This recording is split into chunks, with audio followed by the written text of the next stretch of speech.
Keberhasilan timnas Indonesia dalam merangsek ke peringkat 3 besar menjadi sorotan dari berbagai negara termasuk Jepang yang memang satu grup dengan Indonesia. Namun ada hal yang membuat beberapa fans Jepang merasa tidak percaya adalah soal ranking FIFA Indonesia yang tidak mencerminkan sama sekali sebagai tim di luar 100 besar.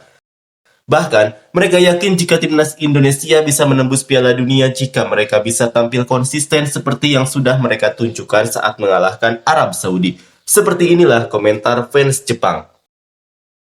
Selama Piala Dunia yang lalu, ada banyak kegembiraan mengenai Arab Saudi sebagai yang terkuat. Apakah sekarang Indonesia yang terkuat dalam hal itu? Bagi Indonesia, daripada rakus meraih peringkat kedua, lebih baik berharap ada tim yang bisa turun ke peringkat 6 sehingga bisa masuk 4 besar.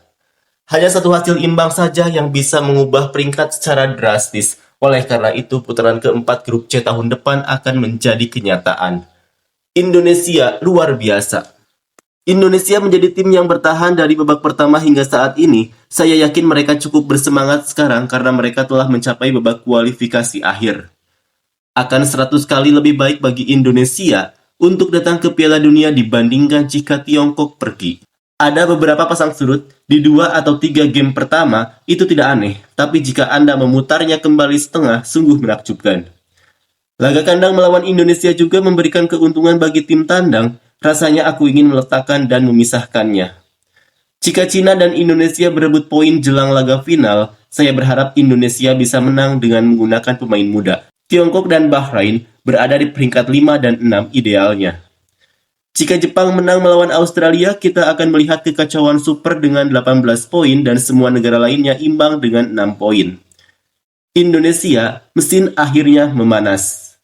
Andai saja Indonesia tidak kebobolan 4 gol dari Jepang, mereka mungkin bisa menyamai Australia. Penampilan mereka sejauh ini membuat sulit dipercaya bahwa mereka berada di peringkat terbawah. Arab Saudi terlalu kurang tegas dan Australia pun adil defensif. Itu benar, saya merekomendasikan Indonesia.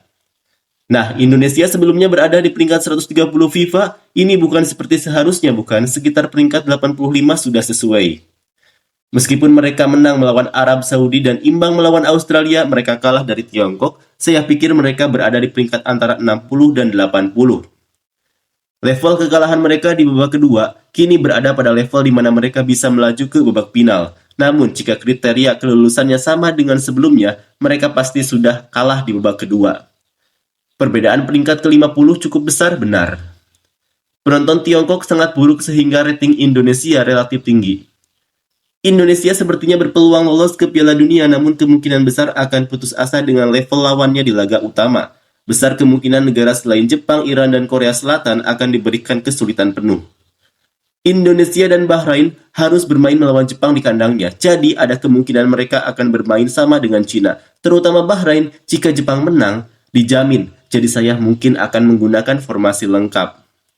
Meski Cina masih dalam posisi yang kurang menguntungkan, mereka berhasil menahan pertandingan kandang melawan Jepang dengan selisih 2 gol. Tampaknya hal itu akan efektif nanti. Bahrain dan Indonesia jika mereka kalah pada pertandingan berikutnya melawan Jepang dengan selisih sekitar 5 gol, saya tidak akan tahu lagi. Indonesia mengalami perubahan kekuatan setelah pertandingan melawan Jepang. Selamat kepada Indonesia untuk kemenangannya atas Arab Saudi, namun dikeluarkannya Habner karena 2 kartu kuning di akhir pertandingan terlalu menyakitkan. Akan sulit mempertahankan babak berikutnya tanpa Habner.